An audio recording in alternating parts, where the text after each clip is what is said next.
Sekarang ni Allah suruh kita buat sikit sembahyang Jumaat. Sembahyang. Takut mati. Ada virus dalam dia, jangan datang. Maka kita pun tak datang. Sebab kata-katanya nak menyelamatkan daripada fitnah. Nanti kalau masjid jadi penyakit, orang fitnah.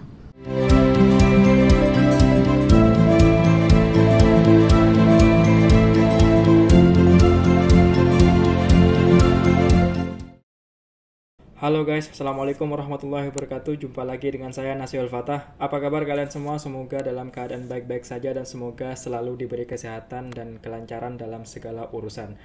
Oke teman-teman, kali ini kita akan membuat video reaction yang mana ini dari ceramah Ustaz Kazim Ilyas ya teman-teman, yang mana beliau tersebut sempat menyinggung Islam di Melayu dan teguran pedas terhadap orang-orang Islam di Melayu, seperti itu ya teman-teman. Oke lah, kita tengok videonya habis ini, tapi sebelum itu aku ingin mengajak teman-teman terlebih dahulu untuk subscribe dan nyalain tombol notifikasinya agar tidak ketinggalan updatean terbaru dari channel ini. Oke lah, tanpa lama-lama dan tanpa membuang masa, jomlah kita tengok videonya bareng-bareng. Let's go. Memadailah Allah menjadi pembela kamu. Jadi dalam ayat ini Allah Ta'ala sebut apa? Allah memberi ingat kepada Rasulullah Sallallahu Alaihi Wasallam bahawa Tuhan Allah lebih tahu siapa musuh-musuh Islam. Yang terpampang ke muka kita ialah orang Yahudi. Yang nampak saja musuh kita bila sebut saja musuh Islam, siapa yang kita nampak? Yahudi. Yang tu dulu. Tapi sayang orang Yahudi hari ni jadi penasihat kita. Penasihat kesihatan, penasihat dalam bidang keuangan, ekonomi, semua ambil sistem dia orang. Sistem yang Nabi tinggal tak ikut. Ambil pakar, semua pakar Yahudi belakang. Memanglah kita pasal pakar kami tempatan Ustaz, dia tempatan tu dia berkiblat pada siapa? Undang-undang siapa, peraturan siapa. Yahudi ni dia masuk kepada kita umat Islam ni bukan daripada benda kecil-kecil. Dia masuk semua. Tu nama dia musuh. Dia masuk jarum ni semua. Tapi orang Islam ni dia jenis tak kisah. Dia masuk dalam bidang sukan. Cuba tengok dalam sukan peraturan Yahudi buat macam mana. Pakaian mesti dedah aurat.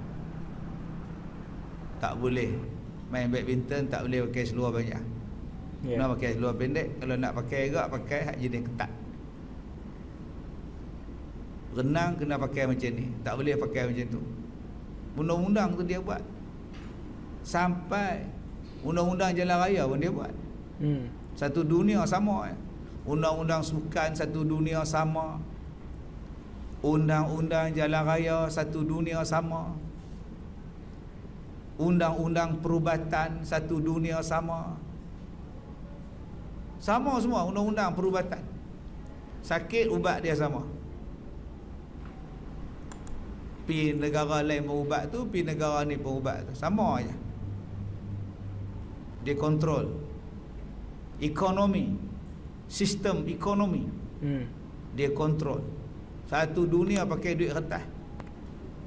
Duit kertas pula sama. Pi Singapura jenis sama macam tu.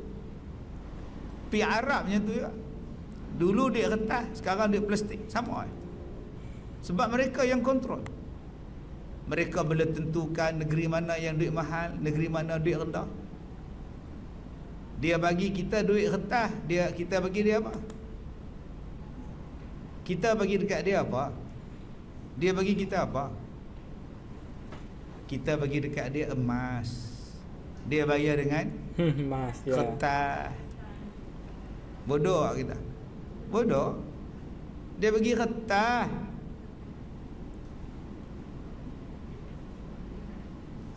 Kita bagi emas. Tukaran untuk dapat duit tu kena bagi bond emas.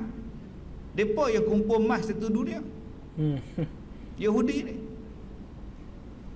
Ganti kepada emas yang kita bayar ialah duit kertas. Buatnya duit tu tak laku. Jadi Jepun kita dulu. Duit pisang dulu. Pokok pisang. Dan duit mereka tu lah mereka cetak. Boleh ada mereka cetak banyak-banyak? Apa masalah? Mereka punya kilang, aku suka mereka. Tapi kita nak dapat duit kertas tu, kita kena bagi emas pada dia orang. Emas sampai bila-bila naik harga. Duit kertas tak ada nilai. Tapi orang Islam tak sedar-sedar duk pakai sistem ekonomi mereka. Bodohnya orang Islam ni bagi emas, kemudian mereka ganti kertas. Maka kita pun berebutlah kertas. Kertas ya. Cetak atas, bocok gambar agung, cok gambar presiden, laku. Tapi emas pada mereka, tahu banyak emas mereka pegang sekarang. Sebab tu negara yang buat benda-benda ni, raja dia hidup panjang, pegang emas paling banyak di dunia, pegang harta yang paling banyak di dunia. Jadi gitulah cerdiknya Yahudi. Dia pegang kita semua. Semua benda satu. Semua benda sama. Semua benda satu. Sekarang mereka buat semua masuk kedai sama. Masuk kedai ya mesti scan. Satu dunia sama. Malah dalam bab semayang pun satu dunia sama. Cara semayang mesti sama. Cara ibadat sama, cara salam sama. Tapi orang Islam tak nampak. Dia ubah cara kita. Yahudi ni untuk dia. Demokrasi sama, mengundi sama, pilih presiden, pilih Perdana Menteri, mengundi sama, semua sama. Dia larikan kita daripada ajaran Islam tanpa kita sedar. Dan kita kata sistem mereka tu bagus, kita tinggalkan sistem yang Allah Ta'ala suruh Nabi Muhammad ajar pada kita. Maka jadilah macam sekarang. Sampai ibadat kita pun sama. Cara urus orang mati pun sama. Dulu orang mati Islam mandi, kapal elok-elok, ziarah elok-elok lah, tak ada. Sama ya, tanam. Silat-silat hari tu dia pun nak bakar dulu. Cadangan dulu ada yang nak bakar mayat. Oh dahsyat. Begitulah lemahnya kita. Yang Nabi sebut dalam hadis, la tattabi'unna sanana alladhina min qablikum shibran bi shibrin wa zira'an bi zira'in. Kamu akan ikut jejak mereka ni sejengkal demi sejengkal, sehasta demi sehasta, sehinggalah kalau mereka masuk lubang biawak, kamu ikut lubang biawak. Baik, kemudian, tetapi kerana takut dan cemas akan kebangkitan Islam di tanah Arab, bangsa-bangsa besar Inggeris, Perancis dan Amerika dan umumnya kerajaan Barat telah membantu Yahudi sebagai proksi mereka. Di tengah-tengah negara Arab, tengok-tengok ada Yahudi. Mereka telah melempar 2 ekor burung dengan satu batu. Baling satu batu, 2 ekor kena. Mereka benci kepada Yahudi, dalam masa yang sama mereka benci pada Islam. Buat menghabiskan pengaruh Yahudi yang dibenci di Eropah, mereka halau, mereka bagi sebuah negeri nama dia Palestin. Mereka pun tak suka Yahudi ni. Orang Eropah tak suka. Sebab tu Hitler bunuh mereka. Duduk dalam negeri mengacau orang. Duduk dalam negeri, buat negeri pak dia. Apa nak buat? Bunuh orang. Ini perang. Ada lah yang masih hidup? Ada. Himpunkan setempat, bagi sebuah negeri dekat mereka, nama dia ialah Palestin. Itu asal dia tu. Dia ambilnya tanah orang Arab. Amerika dengan Britain kata dia jajah Palestin. Sekarang kita pindahkan Yahudi dari Eropah, Yahudi dari seluruh dunia, maka pindah duduk di Palestin. Tubuhkan satu nama negara yang baru, nama dia Israel. Itu asal dia tu. Supaya negeri dia orang tak ada Yahudi. Supaya negeri Eropah tak ada Yahudi, Jerman tak ada, Inggeris tak ada, aman lah mereka ni. Biar dia kacau orang Islam di Palestin. Kemudian Dan Arab adalah bangsa yang dipandang musuh besar. Mereka lah menjadi tulang punggung Islam. Apalagi diketahui bahawa Jazirah Arab satu sumber kekayaan alam yang luar biasa, iaitu terdapat emas hitam, nama dia minyak. Maka mereka pun letakkan Yahudi di situ. Yahudi ni kerja apa? Kerja dia nak menjajah negara lain. Kerja dia nak kontrol negara lain. Maka puak-puak Amerika Britain kata negara lain, Arab. Sekarang Yahudi ada dekat keliling hampa, sebelah dengan Jordan, dekat sangat dengan Saudi, dekat sangat dengan Syria, dekat dengan Iraq. Kalau korang tak buat siasatan, kalau korang tak buat persiapan, Yahudi ni anytime boleh serang korang. Baik korang jual minyak pada kami bagi tentera, kami bagi senjata, kami bagi kapal terbang. Puak-puak Arab pula bodoh, jual tong free, janji hampa hantar perang pada kami, militer punya senjata. Amerika pula kata duit hampa kalau hampa simpan kat negara Arab, hampa tak jadi, duit hampa kena simpan kat bank kami, supaya selamat. Maka Arab menghantar duit, simpan di negara mereka berpuluh-puluh bilion. Maka mereka pun menggunakan duit Arab untuk membangunkan negara mereka. Ni yang sedang berlaku dan telah berlaku. Cuba tengok dalam Malaysia ni, bank orang Islam berapa? Orang Melayu Islam duit banyak, simpan dalam bank. Yang menggunakan duit kita tu bangsa apa? Yang buat bangunan, buat bisnes. Kita orang Melayu simpan duit, jenis tak belanja, ingat hari tua. Padahal belum tentu tua. Simpan duit. Ingatlah, ingat anak lah, ingat cucu lah, simpan, kumpul, buah dalam bank. Bank pula bagi loan, bagi pinjaman. Pinjaman nak buat cruise, pinjaman nak buat pusat judi. Bukan duit bank. Bank tu dia simpan duit kita, dia laburkan. Kalau kita tak simpan kat dia, dia apa bankrupt. Duit itulah yang dia bagi pinjaman kepada toke-toke ni. Maka mereka pun membina gedung, membeli bangunan, bukan duit mereka, pembiayaan bank. Mereka hutang semua. Tuan-tuan duk tengok bangunan tinggi-tinggi, rumah kedai banyak-banyak, mereka beli cash ke? Tak, semua loan. Loan tu bank bayar pada kontraktor pemaju. Guna duit siapa? Duit orang yang pendeposit. Yang pendeposit kita ialah orang Melayu paling banyak. Sebab tu saya kata banyak kali tuan-tuan fikir balik, duit tu nak buat apa? Pada tuan-tuan duk simpan beli emas, tak pun simpan tabung haji. Tak tu, tabung haji pun tak boleh. Hari ke dalam pula kan. Hari tu dapat kat depa, mereka bagi kat orang sana juga. 22 bulan depa perintah habis. Hotel-hotel habis. Tu pun orang Melayu tak sedar lagi. Payah cakap. Tuan-tuan lantiklah saya ada menteri. Beli emas simpan. Beli emas pun takut ustaz dia rompak dia orang. Potong tangan ustaz. Oi. Masuklah rumah curi besi-besi sekali. Simpan kat bank. Bayarlah bulan-bulan upah simpan. Begitulah nasib kita bila kita tak pegang ekonomi. Jadi lemah belaka. Sebab orang Melayu diajar jangan kaya, nanti lambat masuk syurga. Kita jaga masjid sudahlah, bab ekonomi biar dia orang pegang. Jadi macam ni. Memang daripada dulu orang Melayu tak pandai berniaga, kita beli sudahlah. Orang Melayu ni kerja kaki tangan kerajaan sudahlah. Jadi hak bisnes bagi dia orang lah. Janji kita dapat tetap berpencen. Orang Melayu fikiran macam tu. Tetap dan berpencen, tetap dan berpencen. Akhir duit tak ada. Dia orang pencen tu cakap lebih sikit, tak boleh, takut pencen tarik. Tak buka bahu, tak pergi pencen tarik balik. Buka juga bahu, tak ada. Dia kata 4, 5 lah janji dapat pencen.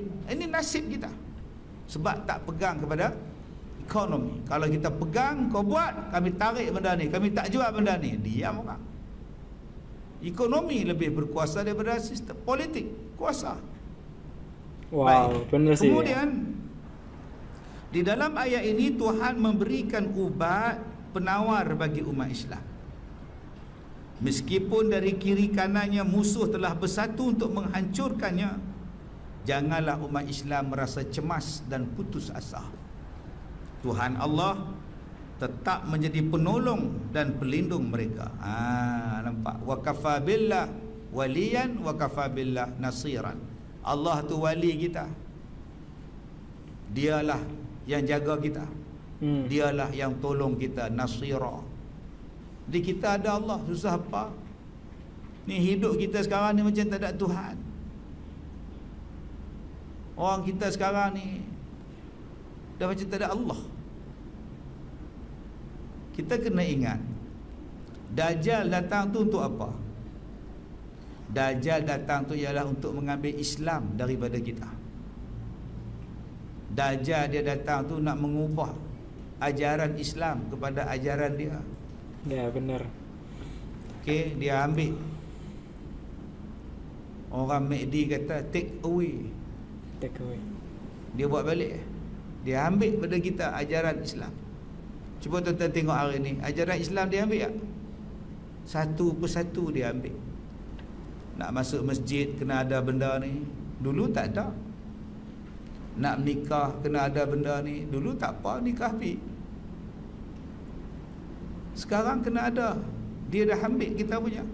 Nak sembahyang Jumaat pun kena ada benda ni. Tak ada, tak boleh sembahyang. Itulah dia tuan-tuan, sistem yang dibuat. Dia kacau kita. Dia kacau ibadat kita. Nak buat haji tak boleh, nak buat umrah tak boleh. Dan malangnya orang Islam ikut. Demi menyelamatkan nyawa. Dia kata ni ustaz nak selamatkan nyawa. Tak. Kita ni opacik. Kita kena sayang Allah, sayang Nabi Muhammad lebih pada hal lain. Taat pada Allah, taat pada Rasul lebih pada yang lain. Lebih daripada yang lain tu apa ustaz? Lebih pada mak kita. Sayang tak mak? Sayang, tapi sayang Allah dan Rasul lagi. Sayang tak bapa? Sayang, tapi Allah dan Rasul lebih aku sayang. Sayang tak laki bini? Sayang suami kita, isteri kita, kita sayang, tapi sayang Allah lagi. Sayang tak diri sayang sendiri? Allah ya teman-teman. Sayang, tapi sayang Allah dan Rasul lagi. Kalau siapa-siapa yang sayang lain daripada itu, orang ni fasik. Kadang-kadang kafir jadi dia. Allah sebutkan dalam surah At-Taubah ayat 24, tak boleh sayang hak lain lebih daripada Allah dan Rasul. Ya, benar-benar sekali. Yang kedua, Allah suruh kita korban nyawa dan harta, harta dan nyawa, bi amwalikum wa anfusikum. Allah suruh buat. Cuba tengok Nabi Ibrahim. Allah suruh sembelih anak dia. Sembelih anak tu mati tak? Sembelih anak tu mati tak? Kalau ikut logik mati tak? Mati lah. Mati. Nabi Ibrahim buat tak? Buat. Pasal apa? Allah suruh. Adakah Nabi Ibrahim tak jaga nyawa? Sebab Allah suruh. Sebab tu aku ikut. Mak Nabi Musa, dia campak Nabi Musa dalam sungai. Waktu Nabi Musa baru dilahirkan, merah lagi, bedung, campak dalam sungai, dalam kotak. Pasal apa mak Nabi Musa campak Nabi Musa? Pasal Allah suruh. Nyawa Nabi Musa bahaya tak? Tapi tetap dia buat. Sebab apa? Allah suruh. Mak Nabi Musa buat. Di luar rumah Nabi Muhammad tu orang nak bunuh dia. Depa kepung Nabi Muhammad. Tapi Allah kata pada Nabi Muhammad keluar. Tapi orang nak bunuh, Nabi Muhammad tetap keluar. Walaupun nyawa dia di hujung dah. Sebab apa? Allah yang suruh keluar, dia keluar. Perintah Allah dulu, perintah Nabi dulu. Sekarang ni Allah suruh kita buat sikit je. Sembahyang Jumaat, sembahyang. takut mati, ada virus dalam dia, jangan datang. Maka kita pun tak datang, sebab kata-katanya nak menyelamatkan daripada fitnah. Nanti kalau masjid jadi penyakit, orang fitnah. Apa sekarang orang Islam tak difitnah? Siang malam orang Islam difitnah. Macam-macam orang Islam fitnah, difitnah pada. Kenapa yang kita nak ikut? Sedangkan Nabi Ibrahim boleh sembelih anak dia, Nabi Musa dicampak oleh mak dia, Nabi Muhammad nak dibunuh, tetap Nabi buat sebab perintah Allah. Perintah Allah takkan menjadikan umat dia susah.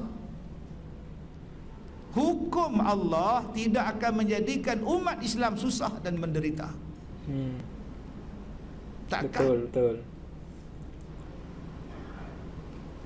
Kita dalam bab bersunat, kita ikut. Budak tu kecil lagi, 6 tahun, sunat. Ada tak demi menyelamatkan nyawa anak saya takkan disunatkan? Pasal apa nak sunat? Dia kata untuk ni lah perintah Allah lah. Ni dalam bab ni bukan sunat pun. Tak luka pun duduk sembahyang tu. Tapi hari ni pasal arahan yang satu tadi ni. Sebab tu tuan-tuan, baliklah takut pada Allah, bukan takut dengan makhluk. Sebab di tempat-tempat lain boleh duduk dekat-dekat, boleh masuk semua tanpa had. Jadi kaji balik apa hak kitab ni kata. Jangan sampai kita ni mengikut telunjuk musuh-musuh Allah, musuh-musuh Islam yang nak menjauhkan kita daripada agama Allah, menjauhkan kita daripada Allah. Oke guys, itulah video singkat dan video reaction pada kali ini. Jadi Ustaz Kazim Ilyas ini sangat-sangat mengedepankan Islam ya guys, sehingga beliau juga menegur terhadap umat-umat Melayu agar lebih taat terhadap Islam yang ada di Malaysia seperti itu ya teman-teman. Nah, dan juga beliau juga mengatakan bahwasanya tidak ada ruginya ya teman-teman, kita patut dan mengikuti ajaran-ajaran Islam yang ada seperti itu. Nah, sehingga beliau menasihati orang-orang Melayu untuk lebih senantiasa beribadah dan taat kepada yang di atas seperti itu ya teman-teman. Nah, oke lah, itulah video reaction pada kali ini. Jika ada salah kata dari saya mohon dimaafkan. Kita jumpa lagi di the next video.